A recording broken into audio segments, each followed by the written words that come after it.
इस महीने का नाम रमजान क्यों रखा गया?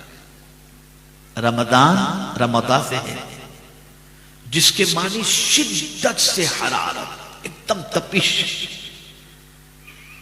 तो जब यह महीना आया था तो बहुत गर्मी थी, तो गर्मी की वजह से इसका नाम रमजान रख दिया गया। अब सवाल ये पैदा होता है कि ये तो जरूरी नहीं कि माह रमजान हमेशा गर्मी ही में आए। माह रमजान कभी ठंडी में भी, कभी बारिश के मौसम में भी, कभी गर्मी में भी। तो वो शिद्दत हरारत की बात तो बाद में नहीं पाई जाती। समझो इसे, अगर बाहर गर्मी नहीं भी है तो अंदर गर्मी मौजूद है। वो अंदर गर्मी कैसे? जिगर भूख और प्यास की वजह से जल जा है। ये जो अंदर जलन होती है ना, आपके कहा हमको तो नहीं पता चलता जल्दी। अरे मियाँ पता नहीं चलता तो प्यास यानी इफ्तार के वक्त जल्दी से पानी इतना क्यों पी लेते हो आप? सबसे ज्यादा पानी की फिक्र, शरबत लाओ, पानी लाओ, शरबत लाओ, रूह अफ़ज़ा लाओ, धड़ाधड़ क्यों पी लेते हो?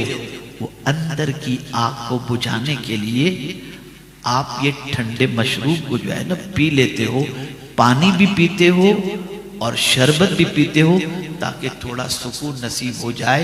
इसीलिए फरमाया गया ये जो अंदर तुम्हारा जिगर जल रहा है ना रोजे की वजह से, ये जिगर नहीं जल रहा, ये रोजा तुम्हारे गुनाहों को जलाकर खत्म कर देता है। जहां जिगर जल रहा है वहां तुम्हारे गुनाह भी जल रहे हैं, वहां तुम्हारे गुनाह भी जल रहे हैं। और ये इतनी अजमत वाला महीना है, इतनी अजमत वाला महीना है कि आकाए करीम सल्लल्लाहु अलैहि वसल्लम इरशाद फरमाते हैं, लोगों को मालूम हो जाए इस महीने की अजमत तो तमन्ना करेंगे कि पूरा साल रमजान ही रमजान रहे। इतना महीना। भाई देखिए ना, आपको हज के लिए जाना है तो आपको यहां से सफर करना पड़ेगा, मक्का का एहराम पहनना पड़ेगा, फिर वहां पहुंचेंगे, होटल जाएंगे, काबे का तवाफ, उम्रा से फारिग हुए, फिर हज का एहराम बांधा, फिर आपको जाना पड़ेगा अरफात, मिना, मुजदलिफा, फिर आकर तवाफ, फिर सही। तो आपको हज का सवाब पाने के लिए यहां बैठ करके नहीं, यहां से मक्का का सफर करना होगा। वहां पहुंचेंगे तब जाकर के आप हाजी बनेंगे। तो पता चला काबा बुला कर देता है। काबा बोलिए, बुला कर देता है। माह रमजान बुला कर नहीं, आकर देता है। जहां हो वहां देता है। देहात में हो तो माह रमजान तुम्हें अता कर रहा है। वो कितना अता करता है? नफिल का सवाब फर्ज के बराबर, फर्ज का सवाब 70 फर्जों के बराबर। और इसी के साथ कोई इबादत सोकर नहीं होती, कोई इबादत सोकर नहीं होती। लेकिन रोजेदार सो भी रहा है तो उसके नामे आमाल में इबादत का सवाब लिखा जा रहा है। मैंने जब इस पर गौर किया कि वो कर तो कुछ नहीं रहा, मजे से खर्राटे ले रहा है और सवाब इबादत का, तो जवाब मिलेगा अल्लाह की नाफरमानी से तो बचा हुआ है ना, और खाने पीने और अमले ज़ौजियत से बचा हुआ है ना। तो जब तक बंदा अल्लाह की नाफरमानी से बचा रहता है उसके नामे आमाल में इबादत का सवाब लिखा जाता है। ए रसूल आज़म सल्लल्लाहु तआला अलैहि वसल्लम के प्यारे दीवानों, शाहर रमज़ान। अब फिर इस रमजान में क्या हुआ, इसकी क्या खुसूसियत है? तो कुरान पहली खुसूसियत बयान कर रहा है, अल्लज़ी उन्ज़िला फ़ीहिल कुरान। इसमें कुरान नाजिल किया गया। अनज़ला उन्ज़िला भी आया और नज़्ज़ला भी आया, लेकिन दोनों के मानी में फर्क है। जहां कुरान में अनज़ला उन्ज़िला आया उससे मुराद यकबारगी का मामला है। ये जो कहा गया शाहरु रमज़ान अल्लज़ी उन्ज़िला फ़ीहिल कुरान, रमज़ान का महीना जिसमें कुरान नाजिल किया गया। तो आप कहेंगे हजरत आप अजीब बात कर रहे हैं, हमने तो हमारे मौलाना साहब से सुना है कि कुरान तो 23 साल में नाजिल हुआ, और आप कह रहे हैं कि रमजानुल मुबारक में नाजिल हुआ। तो इससे मुराद यकबार की जो कुरान नाजिल हुआ लोहे महफूज से पहले आसमान पर, वो माह रमजान में नाजिल हुआ। तो उसके लिए उनजिला का लफ्ज आया, सिगा आया। और फिर उसके बाद मेरे आका सल्लल्लाहु ताला अलैहि वसल्लम पर 23 साल की मुद्दत में हस्बे मवाक़े हस्बे जरूरत रसूल आज़म सल्लल्लाहु अलैहि वसल्लम पर कुरान नाजिल होता रहा, और ये नुज़ूल 23 साल तक होता रहा। तो मेरे प्यारे आका सल्लल्लाहु अलैहि वसल्लम के प्यारे दीवानों, इसके लिए परवरदिगार ने फरमाया इन्ना नहनु नज़्ज़लना ज़िक्र, वहां पर नज़्ज़लना आया, इससे इसी तरह से तंज़ील आया। ये सारे बता रहे हैं ये सारी चीजें कि ये जो है यकबारगी नहीं, यकबारगी तो पहले आसमान पर, और उसके बाद थोड़ा थोड़ा करके 23 साल में कुरान नाजिल हुआ।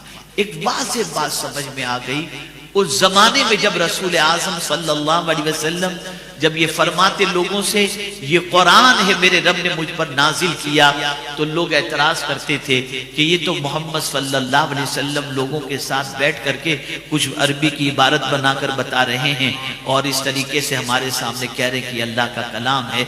तो मेरे प्यारे आका सल्लल्लाहु अलैहि वसल्लम के प्यारे दीवानों, उस जमाने में परवरदिगार ने चैलेंज किया था, जो उस जमाने के लिए ही नहीं था, कयामत तक के लिए है।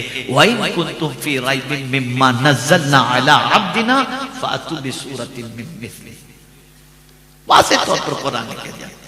अगर तुम्हें डाउट है कि ये किताब जो है जो हमने हमारे बंदे पर नाजिल की ये हमारी नहीं है, तो एक काम करो, एक सूरज जैसी सूरत बना करके लेकर के आओ।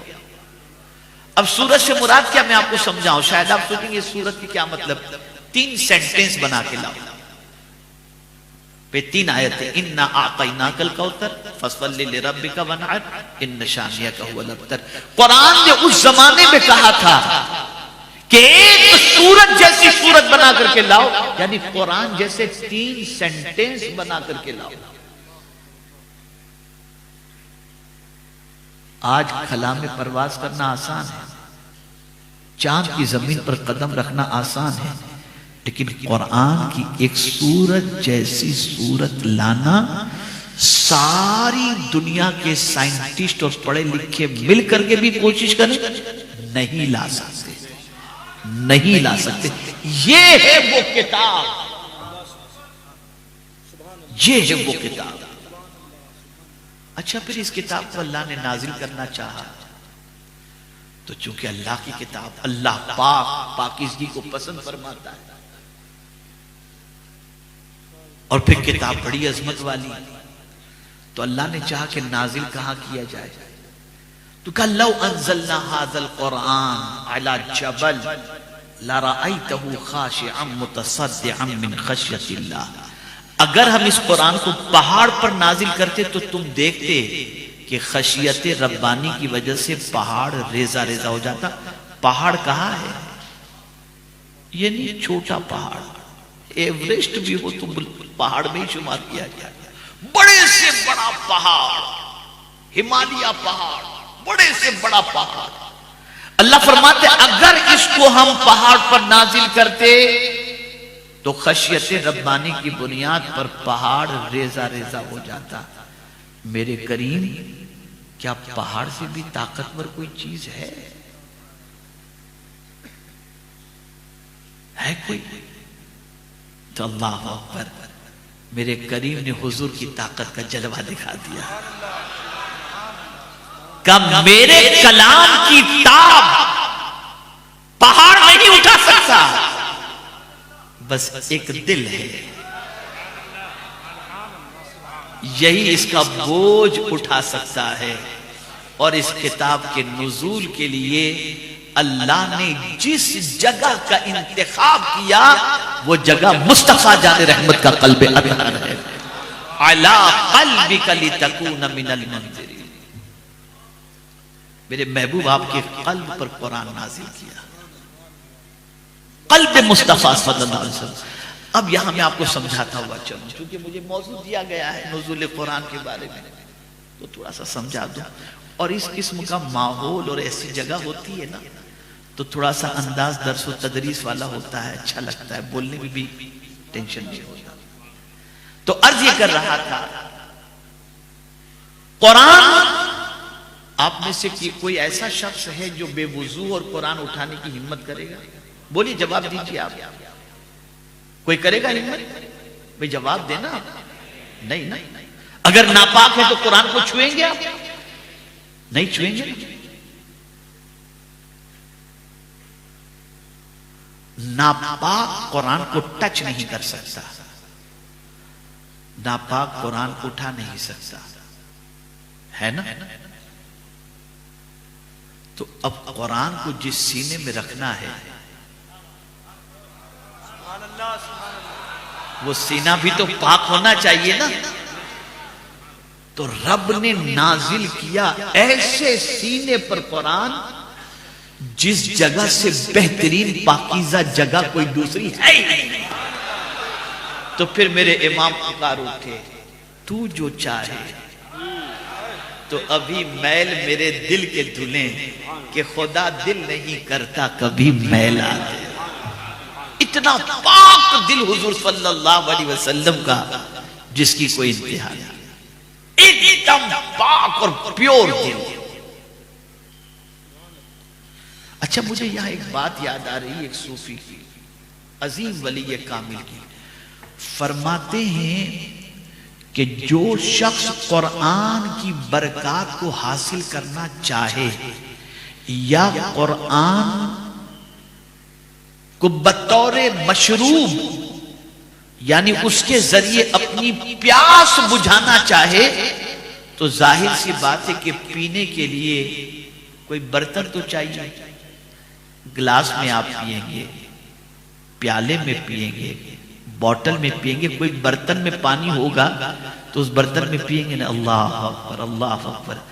फरमाते हैं जिसे कुरान पीना है तो महबूब के दिल से वो प्याला मुंतकिल होकर वली तक पहुंचता है, और वली का दिल वो प्याला है कि उनके पास पहुंचो तो वो अपने दिल से तुम्हें कुरान का जाम भर भर के पिलाते हैं। वली के दिल को प्याला कहा गया है। इसीलिए ख्वाजा साहब, सुभान अल्लाह, ख्वाजा साहब से पूछा गया कि आपका बाग कौन सा है? बाग होता है ना, तबीयत खराब हुई, गार्डन में टहलने चले जाओ, चलो हरियाली में जाते हैं। पहले तो लोग शिमला जाते थे, कहां कहां जाते थे, कश्मीर जाते थे, इधर जाते थे। आज भी लोग जाते हैं, चलो कहीं ग्रीनरी हो वहां जाएं, जाकर के थोड़ा सा दिल बहलेगा, गार्डन में घूम करके आए।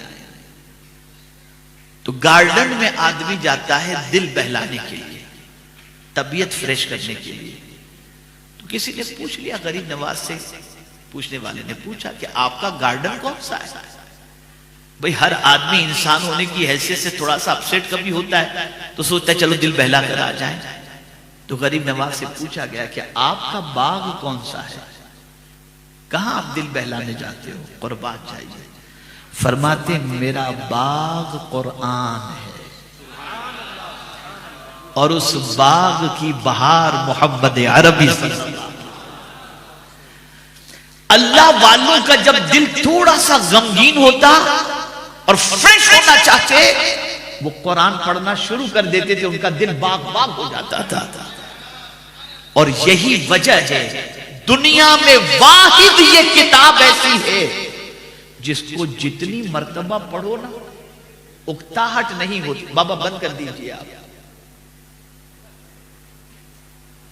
एक मर्तबा दुरूद शरीफ पढ़े, अल्लाहुम्मा सल्ली अला सय्यिदिना व मौलाना मुहम्मदिन मादिनिल जूद वल करम व आलि व सहाबी व बारिक वसल्लम। ये किताब ऐसी है, समझता नहीं बंदा, बिस्मिल्लाह का मानी भी नहीं समझता, सूरह फातिहा का मानी भी नहीं समझता।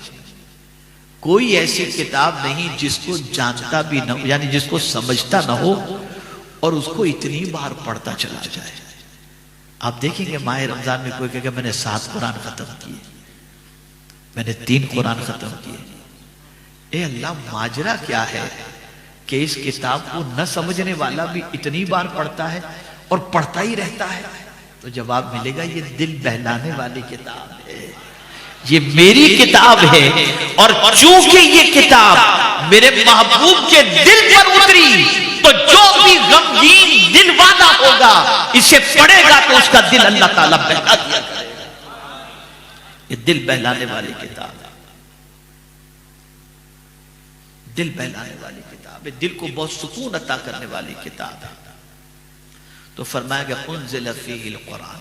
अब ये किताब अल्लाह ने नाजिल क्यों फरमाई, उसकी वजह बयान फरमाया, हुदल लिन्नास, लोगों की हिदायत के लिए। यानी ये किताब तुम्हें रास्ता दिखाने के लिए है। आज तुम्हारे पास ये किताब है और फिर भी तुम कहते हो हमें सुझाई नहीं देता, कोई रास्ता समझ में नहीं आता। अरे इस किताब से अपने ताल्लुक को मजबूत करो, ये तुम्हें सिर्फ दुनिया का रास्ता नहीं, जन्नत तक का रास्ता बताएगी किताब। इसीलिए सहाबी रसूल कहते हैं कि मेरे ऊंट की रस्सी भी गुम जाए तो मैं उसे कुरान से तलाश कर लेता हूं। ये रास्ता दिखाने वाली किताब है। और कैसा रास्ता दिखाती है? टेढ़ा नहीं। इन्ना हाज़ल कुरान यहदी लिल्लती हिया अक़वम, सबसे सीधा रास्ता अगर कोई किताब दिखाती है तो ये किताब दिखाती है।